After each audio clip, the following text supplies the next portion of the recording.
Entré en su habitación sin que me invitaran. Necesitaba un paraguas. Era eso. Solo eso. 30 segundos. Como máximo. Entro, lo tomo, salgo. Ella ni se iba a enterar.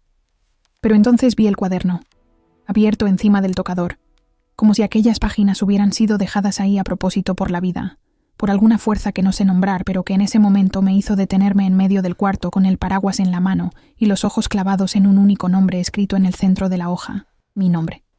Y aquello me llamó la atención. Debí haber cerrado el cuaderno. Debí haberme ido. Debí haber fingido que nunca entré en esa habitación, que nunca vi nada, que nunca supe nada. Pero no lo hice. Aún de pie leí algunas palabras y me quedé asustada. Temblando. Tomé el cuaderno y me fui a mi cuarto a leerlo todo. Y lo que pasó en la semana siguiente. Al final, ¿tú qué harías? Voy a contarlo desde el principio para que entiendas. Y ponte en mi lugar al escuchar toda esta historia. Aunque es creada, creo que te va a gustar.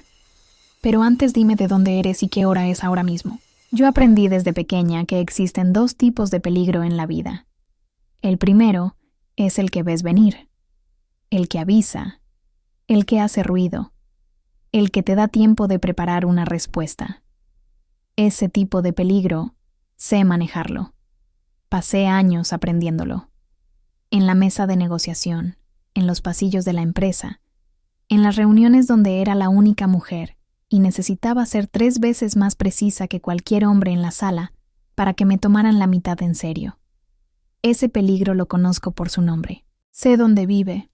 El segundo tipo es el silencioso, el que no avisa, el que llega con cara de cosa normal, un lunes por la mañana, una maleta pequeña, un paraguas doblado colgado en la correa lateral, y solo va a mostrar el tamaño real del daño después de que ya entró por la puerta y ya está dentro de ti. Josefa fue el segundo tipo.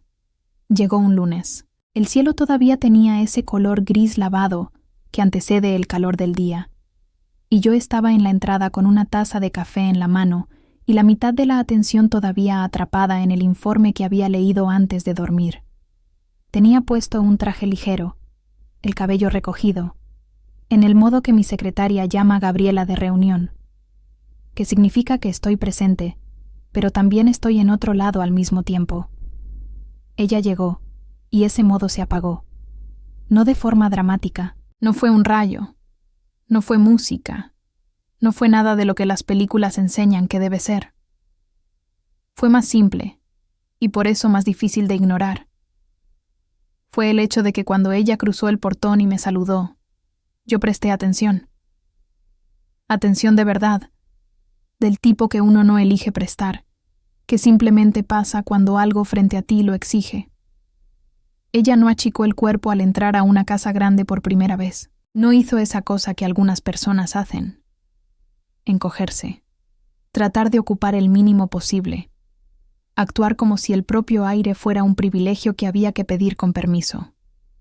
Pero tampoco había arrogancia ninguna. Era una seguridad diferente. Quieta. Del tipo que no necesita anunciarse porque simplemente existe. Ojos oscuros. No grandes, no pequeños. Ojos que observaban todo, sin parecer que estaban observando nada. Ese fue el primer detalle que registré sin saber que lo estaba registrando. Le presenté la casa, las reglas, las preferencias, los horarios. Lo hice con la amabilidad que siempre tuve con quienes trabajan conmigo. No es actuación, nunca lo fue. Es una decisión que tomé de adolescente, sentada en la mesa del comedor escuchando a mi mamá Emily hablar de una empleada como si no fuera una persona completa con una vida entera fuera de esa casa. Emily siempre fue así, buena mamá, en el sentido de que estuvo presente, de que nunca faltó con nada material, de que se preocupa hasta hoy, con una frecuencia que a veces ahoga, pero construyó una visión del mundo donde la profesión de alguien dice el valor de esa persona, y esa es una creencia que yo rechacé desde que tuve palabras para rechazarla. Por eso me quieren los empleados de la constructora.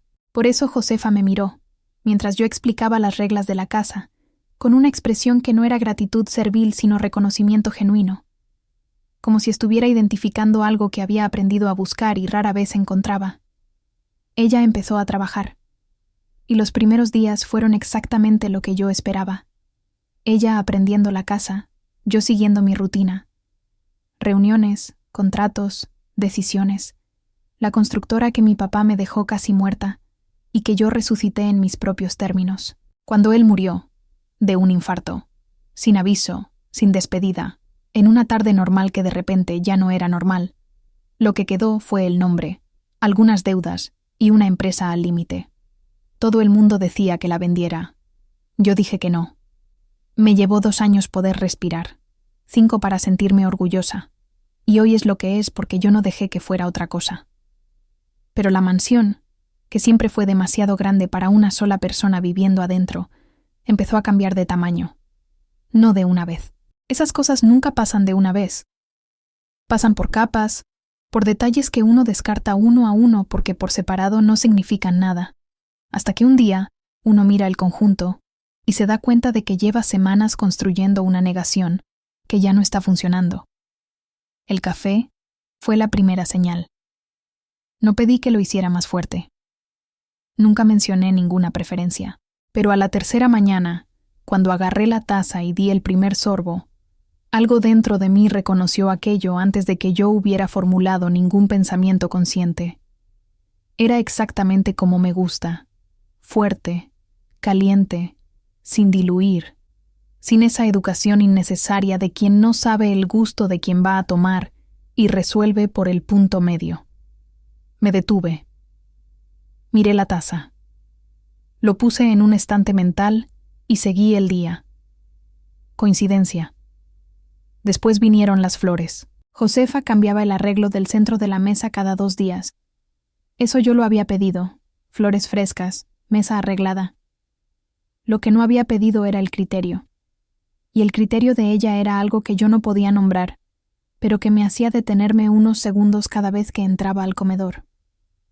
No eran arreglos obvios, no eran siempre los mismos tonos. Ella combinaba cosas que yo no habría pensado en combinar y que quedaban con una belleza discreta, de ese tipo que no grita pero que uno siente.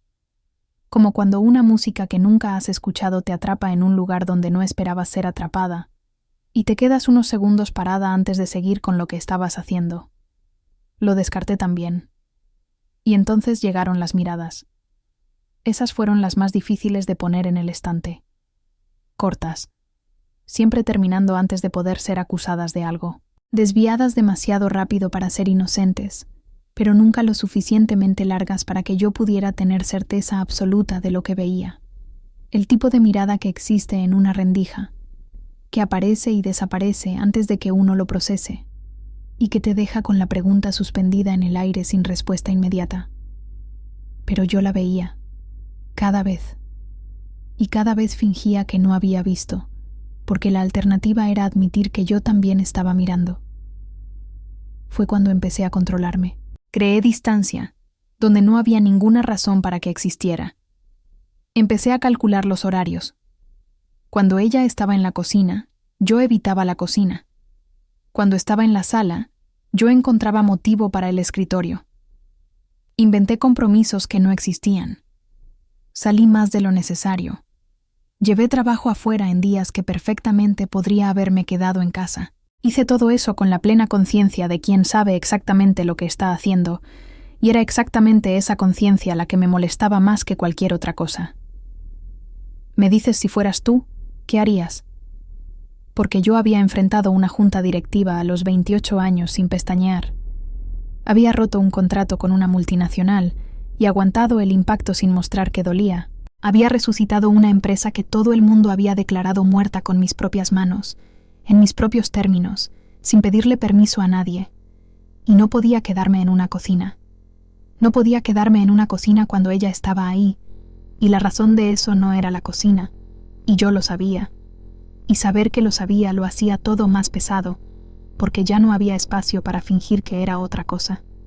La tensión no desaparecía. Crecía, quieta, constante, invisible para cualquier persona de afuera, y absolutamente concreta para mí.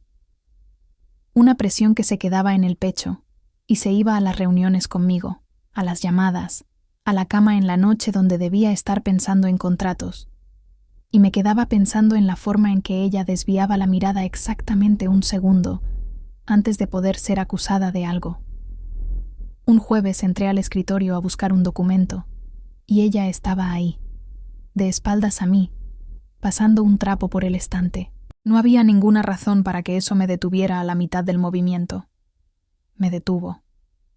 Me quedé unos segundos sin que ella supiera que yo estaba ahí, observando el movimiento metódico, la concentración silenciosa, esa precisión tranquila que ella tenía en todo lo que hacía, como si cada cosa mereciera la atención exacta que necesitaba, ni más ni menos. Entonces ella se volteó y me vio. El silencio que quedó entre nosotras duró tal vez 3 segundos, tal vez menos, pero fue lo suficientemente denso para tener peso, para tener textura, para ser algo que uno siente en la piel antes de procesarlo en la mente. Yo dije que necesitaba un documento. Pasé junto a ella y lo agarré. Salí. Pero esos 3 segundos se fueron conmigo. Y yo sabía, sin que ninguna de las dos hubiera dicho nada, que ella también sabía que se habían ido. Esa noche me quedé sentada en la terraza más tiempo de lo normal. El calor estaba de ese modo pesado que a veces antecede la lluvia, húmedo, con ese olor a tierra y hoja que yo asocio con las decisiones difíciles, porque siempre que tuve que tomar una decisión difícil, parecía que el aire estaba así. Pensé en la empresa. Pensé en mi mamá. Pensé en todo lo que había construido y en el espacio que ocupaba en el mundo. Un espacio que yo había conquistado palmo a palmo, que no me fue dado, que tuvo un costo. Y pensé que hay cosas que el costo no compra, que se quedan del lado de afuera de lo que construiste, mirando por la ventana, y que uno puede o no dejar entrar. Todavía no sabía qué iba a hacer con ese pensamiento. Pero ya había llegado. Y pensamientos así, una vez que llegan, ya no vuelven al lugar de donde vinieron. Sábado llegó con esa calidad específica de los días en que la casa está vacía, y uno se da cuenta, solo entonces, de cuánto se había acostumbrado a la presencia de alguien. Josefa tenía día libre, un día entero, merecido, y ella había avisado la noche anterior con esa objetividad suya, simple, directa, sin elaborar más de lo necesario, que iba a visitar a una amiga. Me desperté con el silencio diferente. No era el silencio malo, no era soledad. Yo conozco la soledad. Convivo con ella hace años. Aprendí a llamarla independencia porque es más fácil de cargar así. Era otra cosa. Era la ausencia específica de una presencia específica, y reconocer eso me molestó más de lo que quería admitir. Trabajé por la mañana. Informes, correos, un contrato que mi abogado había enviado y que necesitaba revisar antes de la semana siguiente. Comí parada en la cocina, queso, fruta, café recalentado de la mañana, con ese descuido de quien no tiene a nadie mirando y decide ser honesta sobre sus hábitos reales. La tarde llegó pesada, de ese modo tropical que los que vivimos aquí conocemos bien. El aire espeso, el cielo que se va cerrando por etapas como si estuviera pensando antes de decidir, esa luz que cambia de tono y uno sabe, sin necesitar mirar el celular, que la lluvia está en camino.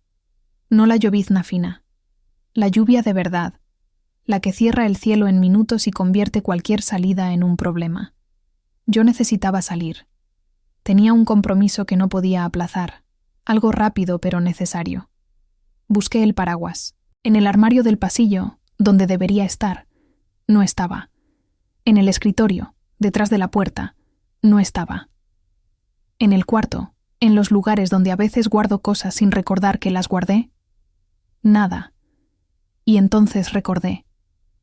Había visto a Josefa guardar el suyo una tarde, cuando yo pasaba por el pasillo y ella llegaba de una salida.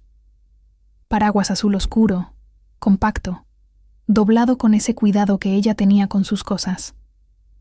Lo había guardado en el armario de su cuarto. Fui al pasillo lateral, abrí la puerta. El cuarto de ella estaba ordenado con una sencillez que revelaba carácter. No la sencillez de quien no tiene opción, sino la de quien sabe que lo esencial es suficiente. Cama tendida con precisión. Mesa de noche con un libro y un vaso de agua. Una foto pequeña pegada en la pared, los bordes levemente desteñidos. Flores secas en un vaso de vidrio. Flores que yo había visto en el jardín semanas atrás, y que ella debió haber cortado y guardado por alguna razón que era solo suya. Localicé el paraguas en el armario entreabierto. Lo agarré. Estaba saliendo cuando lo vi, encima del tocador, abierto por la mitad, no tirado, no descuidado, sino abierto de la forma de quien estaba leyendo o escribiendo, y tuvo que parar de repente, y lo dejó ahí sin cerrarlo porque iba a volver. Un cuaderno de pasta simple, sin adorno, y en el centro de la página abierta, con una letra que reconocí antes de entender que la estaba reconociendo. Mi nombre, Gabriela. Me detuve. El paraguas siguió en mi mano. El resto de mi cuerpo ya no se movió más. Me quedé mirando esa página con mi nombre escrito en el centro, y el tiempo hizo esa cosa rara que hace en momentos así. Se estiró, se volvió elástico, perdió la forma regular que tiene en los días normales. Debí haber salido del cuarto, bajado las escaleras, salido bajo la lluvia que ya estaba empezando, llegado al compromiso que tenía, vuelto a casa, dormido, y a la mañana siguiente retomado el día sin saber nada. No hice eso. Me senté en el borde de su cama. Puse el paraguas en el piso. Y leí. Leí desde el principio.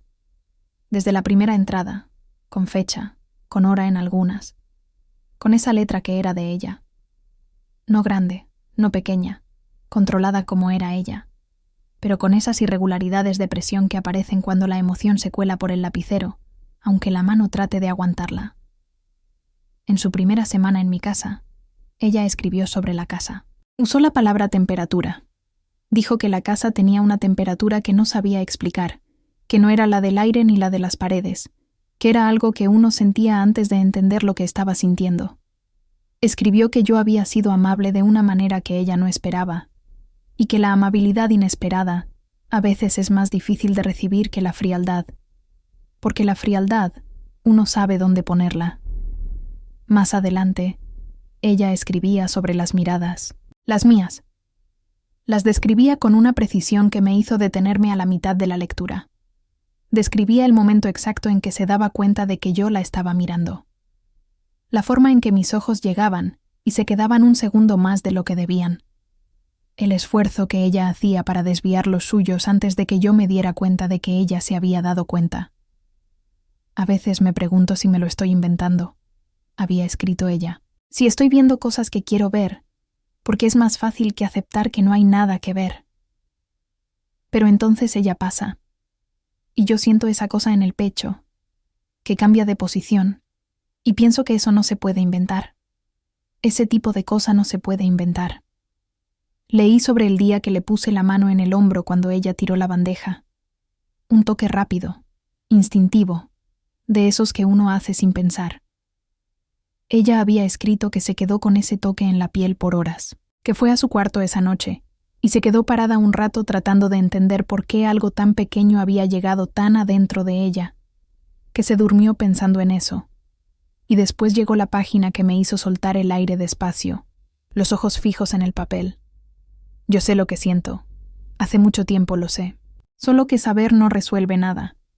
Saber solo empeora, porque uno sigue todos los días en la misma casa, haciendo el mismo café, arreglando las mismas flores, y ella sigue existiendo de la misma manera en que existe, que es una manera que no sé explicar pero que siento en el momento en que ella entra a un cuarto.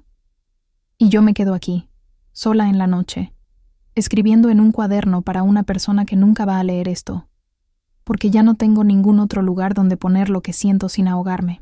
Cuando terminé de leer, estaba temblando y con lágrimas en los ojos. Era reconocimiento.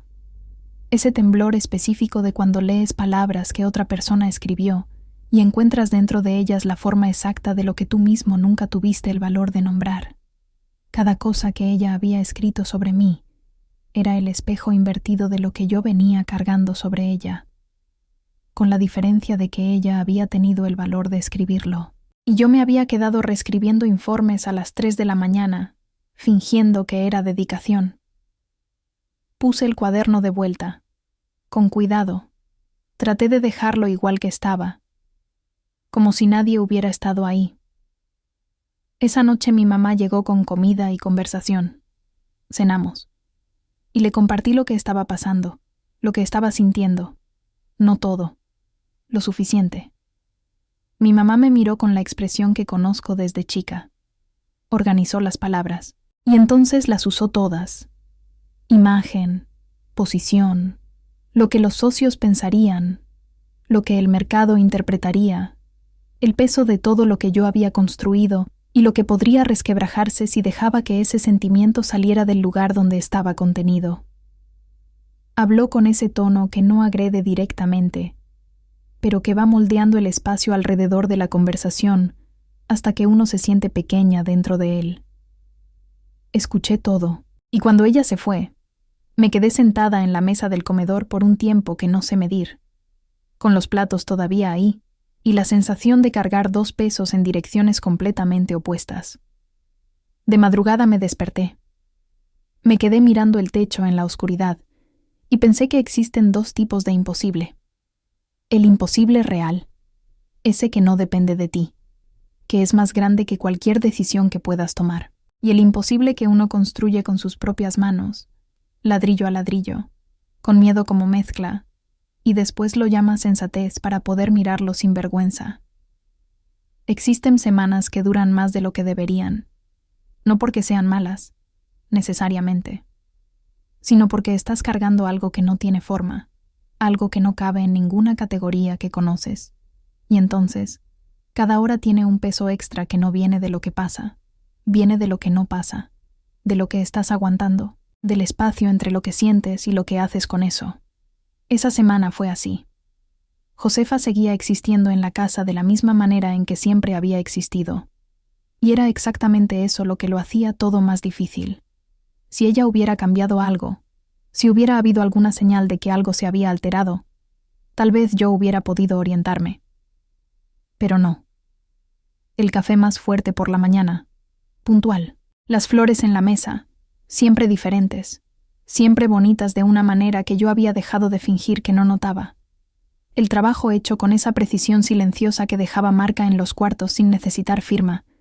Y las miradas, todavía las mismas, desviadas demasiado rápido, guardadas antes de poder ser acusadas de algo. Pero ahora yo sabía lo que había detrás de ellas. Y cargar ese saber mientras ella seguía desviando la mirada sin saber que yo sabía, eso tenía una textura que yo no podía describirle a nadie. Era caliente, era denso. Era la cosa más íntima que había cargado sola, y ya cargué muchas cosas sola en la vida. Pensé en los socios, pensé en lo que el equipo de la constructora pensaría.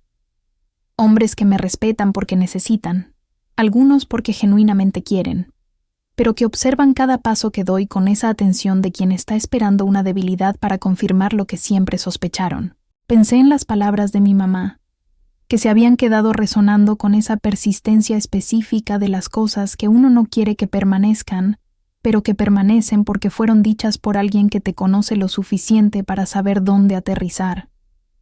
Pensé en todo eso, y en lo que más pensé fue en ella, en las palabras que había escrito en la oscuridad, sola, creyendo que nadie jamás las leería.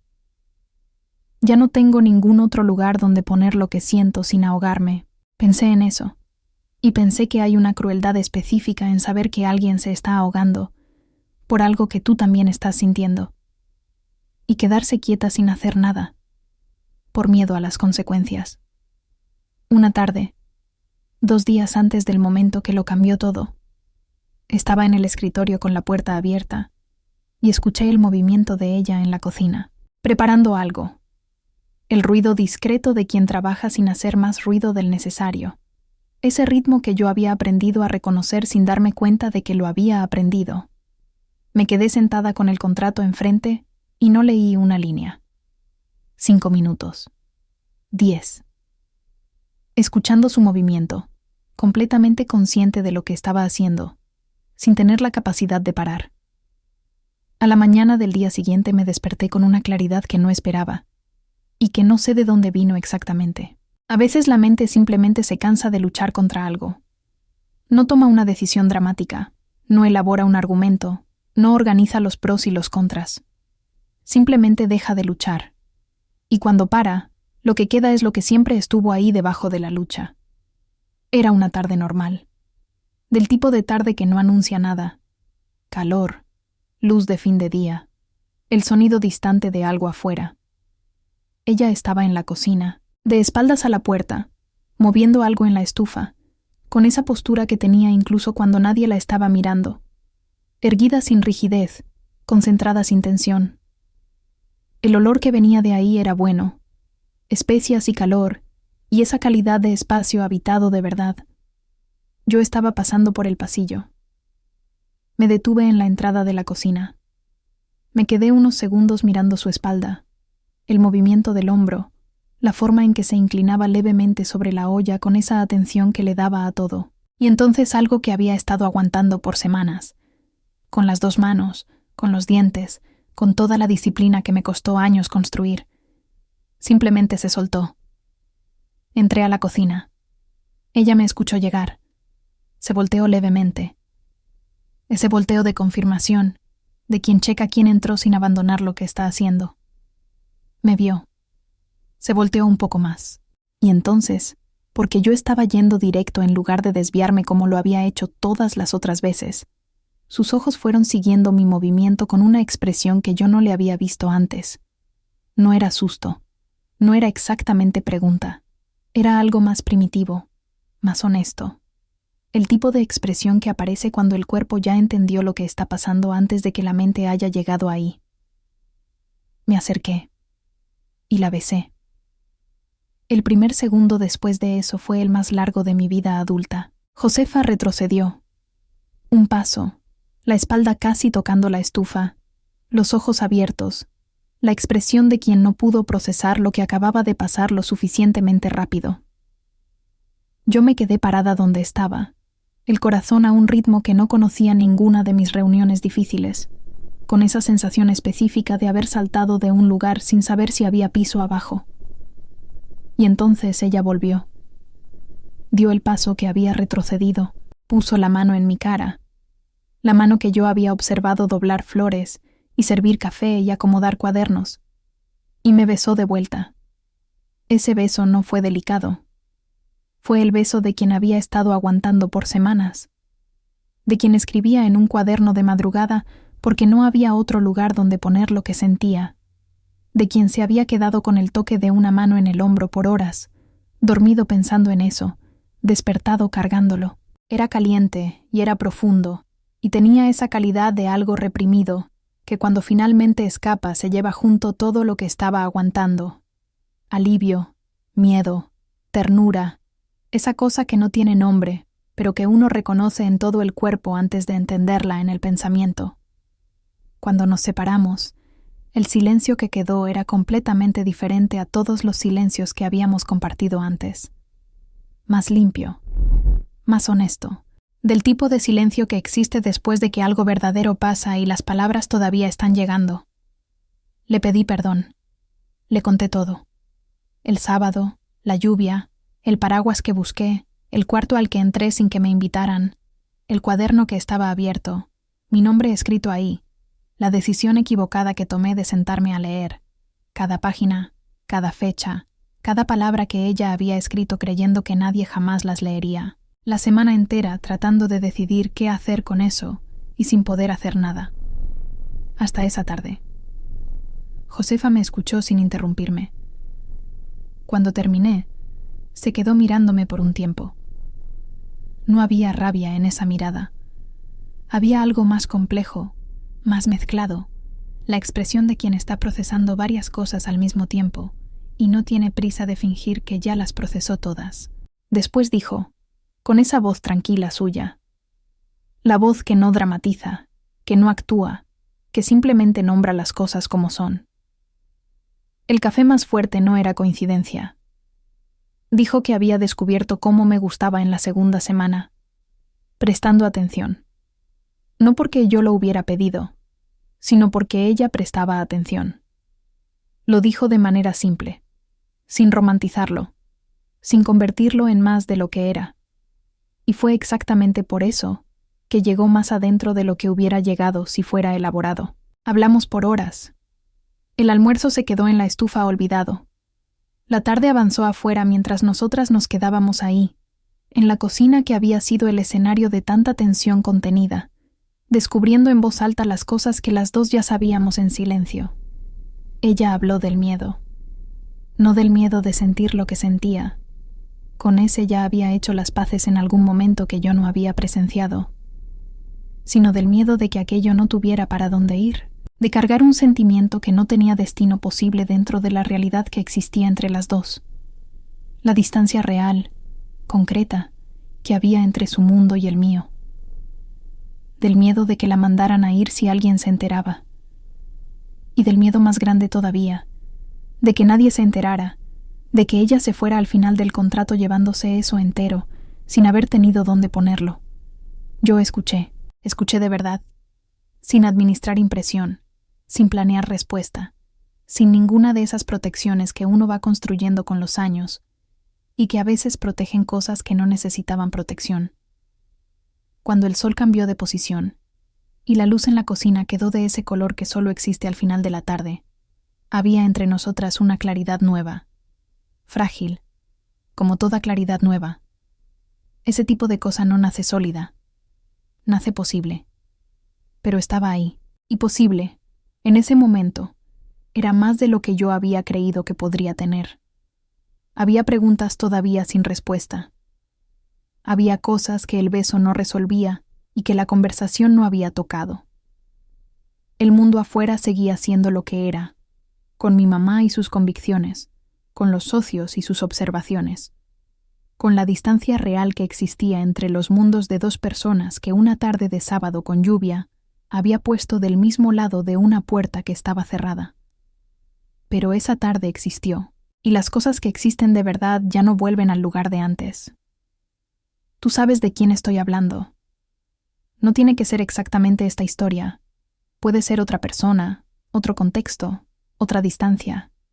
Pero tú sabes. Hay alguien que cuando entra a un lugar donde estás, algo dentro de ti cambia de posición. Hay alguien cuyas miradas aprendiste a guardar en silencio, porque no hay otro lugar donde ponerlas. Hay alguien en quien piensas antes de dormir y que cargas al despertar, y llevas tanto tiempo haciéndolo sola que ya se volvió parte de tu rutina. Y existe una voz, una o varias, que dice que no tiene sentido, que hay una distancia que no se puede cruzar, que lo que sientes es real, pero lo que puedes hacer con eso no lo es. Que es mejor aguantar, contener, esperar a que pase, llamarlo una fase, llamarlo confusión, llamarlo cualquier cosa menos por el nombre que tiene. Esa voz puede ser de la familia, puede ser de la sociedad, de todo lo que uno absorbe desde chica sobre lo que es aceptable sentir y para quién. Puede ser tu propio miedo, que aprendió a hablar con tu voz para sonar más convincente. Lo que yo quiero decirte no es que es fácil. No lo es. Josefa pasó noches escribiendo en un cuaderno que creía que nunca nadie leería, porque necesitaba poner lo que sentía en algún lugar fuera de ella para no ahogarse. Gabriela inventó reuniones que no existían y salió de casa más de lo necesario para no quedarse en una cocina. Las dos gastaron una energía enorme, semanas de energía, para mantener una distancia que la vida no había pedido, que ellas mismas construyeron con sus propias manos por miedo a todo lo que podría pasar si no la mantenían. Y lo que quiero preguntarte es, ¿cuánto tiempo llevas haciendo eso? ¿Cuánto tiempo llevas construyendo esa distancia? ¿Cuántas reuniones inventaste? ¿Cuántas miradas desviaste en el segundo exacto para no ser descubierta sintiendo lo que sientes? ¿Cuántas madrugadas te quedaste despierta cargando algo que solo existe dentro de ti, porque no encontraste un lugar para afuera? Lo imposible, la mayoría de las veces, no vive en la otra persona ni en la distancia entre ustedes. Vive en el espacio entre lo que sientes y lo que te permites sentir. Se construye con miedo, se mantiene con esfuerzo y recibe un nombre bonito, sensatez, prudencia, realismo, para que sea más fácil de defender. No necesitas tener la respuesta antes de ser honesta contigo misma. No necesitas saber cómo va a terminar antes de reconocer lo que existe. No necesitas garantía. No necesitas permiso. No necesitas que el mundo entienda antes que tú. Solo necesitas parar, por un momento, de luchar contra algo que no se va, y preguntarte, sin juicio, sin prisa, en un silencio honesto, ¿qué hay realmente ahí? Lo que haces con la respuesta después es otra historia. Pero esa historia solo puede empezar después de que dejas de fingir que la pregunta no existe. Si esta historia llegó a algún lugar dentro de ti, deja tu like aquí. Me dice que estuviste presente, que estas palabras encontraron a alguien que las necesitaba hoy. Y eso, para mí, es el motivo de todo. Y si todavía no eres parte de nuestra familia, suscríbete a Amor Narrado. Aquí es donde las historias de amor entre mujeres se cuentan como merecen, con verdad, con profundidad, con toda la complejidad y belleza que ese amor tiene y que el mundo todavía está aprendiendo a ver sin miedo. Esta historia se quedó dentro de mí mientras la escribí. Me alegra que haya llegado hasta ti. Hasta la próxima.